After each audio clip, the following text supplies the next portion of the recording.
Assalamualaikum warahmatullahi wabarakatuh. Nama saya Ali Husnaini, NIM 034 dari kelas PIAUD 4C. Di sini nanti saya akan menjelaskan beberapa materi tentang edutainment PAUD.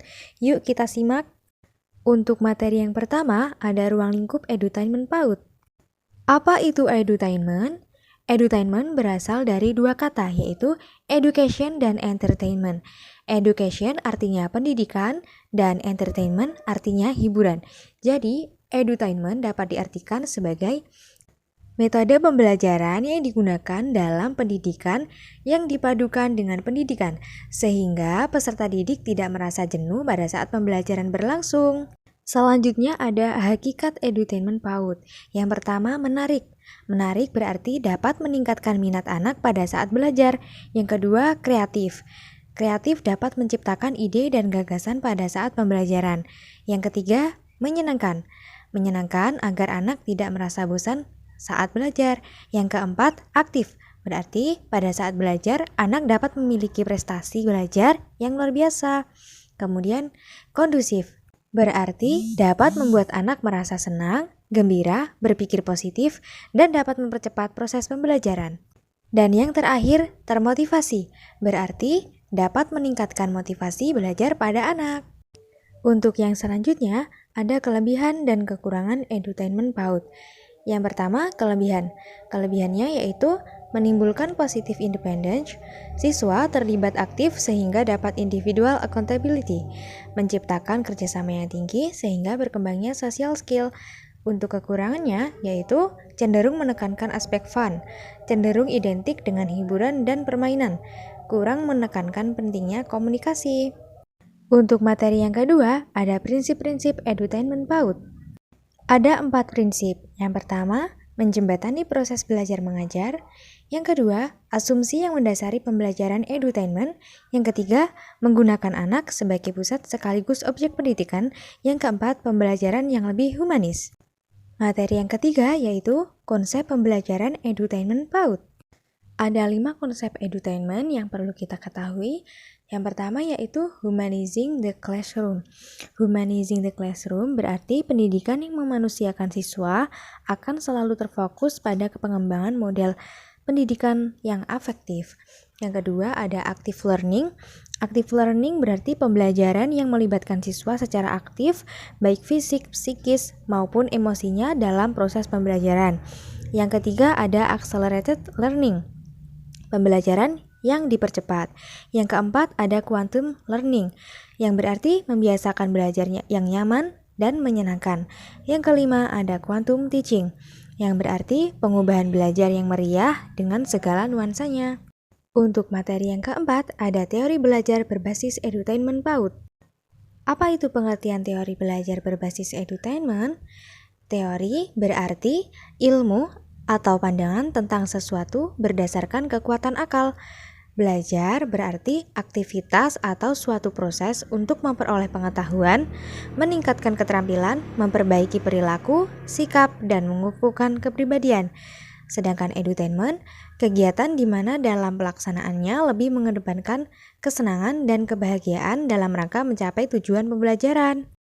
Jadi, dapat disimpulkan bahwa teori belajar berbasis edutainment adalah serangkaian bentuk teori yang mengungkapkan dan menjelaskan tentang pembelajaran yang menyenangkan dan tidak membosankan bagi peserta didik. Untuk yang selanjutnya, ada penerapan metode pembelajaran berbasis edutainment.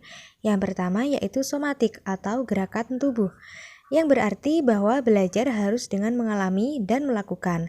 Penerapannya bisa dengan olahraga, menari, dan sebagainya. Yang kedua ada visualization atau penglihatan, yang berarti bahwa belajar harus menggunakan mata atau penglihatan melalui mengamati, menggambar, mewarnai, mendemonstrasikan media pembelajaran dan alat peraga. Yang ketiga ada auditory atau pendengaran, yang berarti bahwa indera telinga digunakan dalam proses pembelajaran dengan cara pendengaran. Penerapannya bisa dengan mendengarkan dongeng, bernyanyi, berdiskusi, dan sebagainya. Dan yang terakhir ada intelektuali atau berpikir, yang berarti bahwa kemampuan berpikir harus dilatih melalui bernalar, menciptakan, memecahkan masalah, mengonstruksi, dan menerapkan. Untuk materi yang kelima, ada metode pembelajaran edutainment PAUD. Apa itu metode pembelajaran edutainment? Metode pembelajaran edutainment adalah suatu cara atau prosedur yang ditempuh guru dalam mengelola pembelajaran yang dikemas dalam konsep hiburan sedemikian rupa, sehingga tiap peserta didik tidak menyadari bahwa mereka sebenarnya sedang diajak untuk belajar. Selanjutnya ada implementasi metode edutainment. Implementasi metode edutainment adalah perencanaan suatu cara untuk membuat proses pembelajaran menjadi menyenangkan, sehingga peserta didik dapat dengan mudah menangkap esensi dari pembelajaran tersebut tanpa merasa bahwa mereka tengah belajar. Sehingga dapat dimaknai bahwa metode edutainment merupakan suatu proses pembelajaran yang lebih menekankan pada sisi hiburan.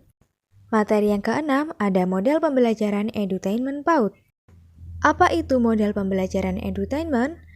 Model pembelajaran edutainment adalah suatu pedoman bagi guru dalam merencanakan dan melaksanakan kegiatan belajar mengajar yang memadukan antara pendidikan dan hiburan agar terciptanya pembelajaran yang menyenangkan. Berikut ada model-model pembelajaran edutainment PAUD.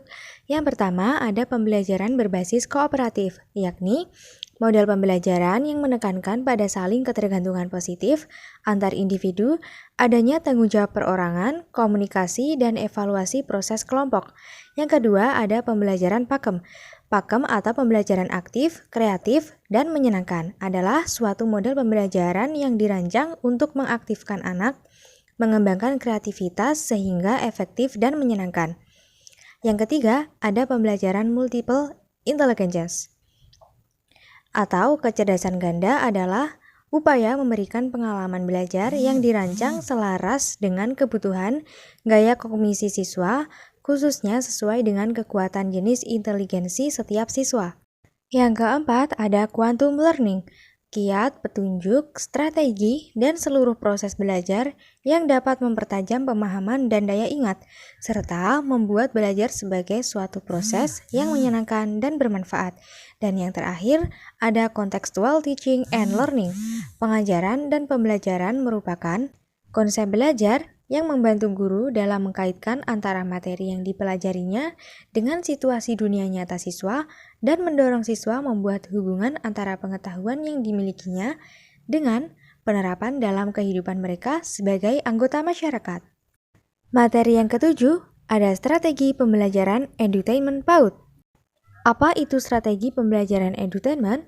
Strategi pembelajaran edutainment yakni dengan menciptakan permainan edukatif dapat membantu anak dalam mengembangkan dirinya seperti meningkatkan cara berpikir, kemampuan berkomunikasi, inovasi, dan lain-lain. Selanjutnya, materi yang ke-8 yaitu manfaat pembelajaran edutainment PAUD. Apa itu manfaat pembelajaran edutainment?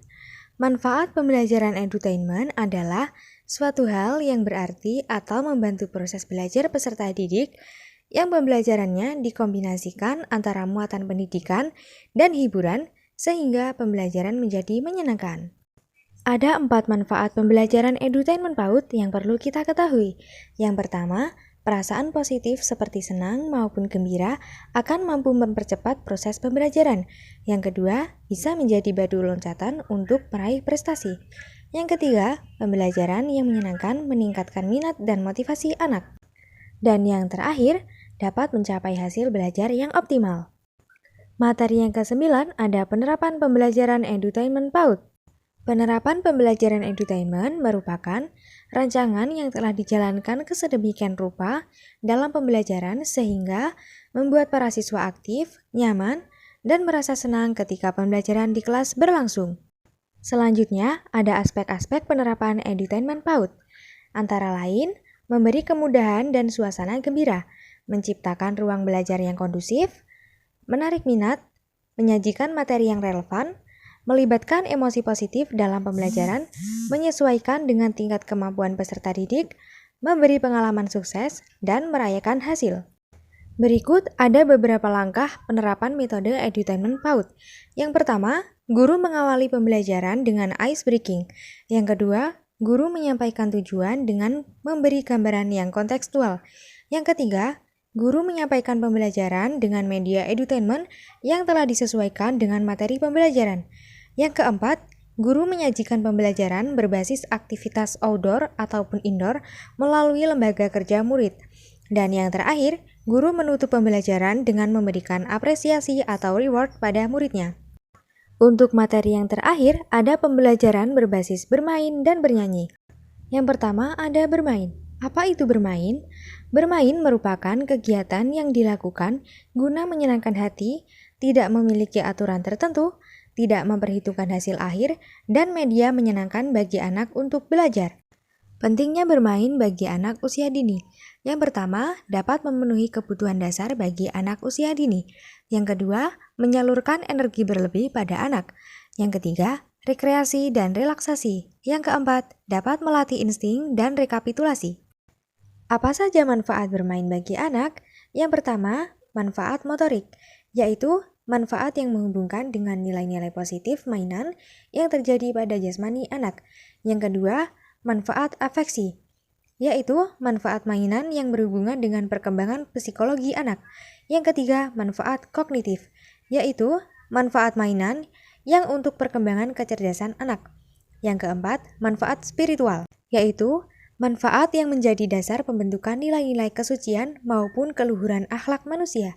Dan yang terakhir ada manfaat keseimbangan, yaitu manfaat mainan yang berfungsi melatih dan mengembangkan panduan antara nilai-nilai positif dan negatif dari suatu permainan. Yang selanjutnya ada bernyanyi. Apa itu bernyanyi? Bernyanyi merupakan mengeluarkan suara dengan syair-syair yang dilakukan. Mengelola kelas dengan bernyanyi berarti menciptakan dan mengelola pembelajaran menggunakan syair-syair yang dilakukan. Biasanya, syair-syair tersebut disesuaikan dengan materi-materi yang akan diajarkan. Dengan bernyanyi, sambil bertepuk tangan dapat membantu dalam berbahasa dan berinteraksi dengan lingkungannya. Apa saja manfaat bernyanyi bagi anak?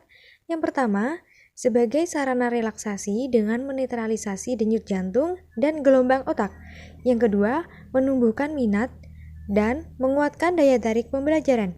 Yang ketiga, menumbuhkan proses pembelajaran yang lebih humanis dan menyenangkan. Dan yang terakhir, sebagai jembatan dalam mengingat materi pembelajaran. Sekian penjelasan materi yang dapat saya sampaikan. Ada kurang lebihnya mohon maaf. Terima kasih. Wassalamualaikum warahmatullahi wabarakatuh.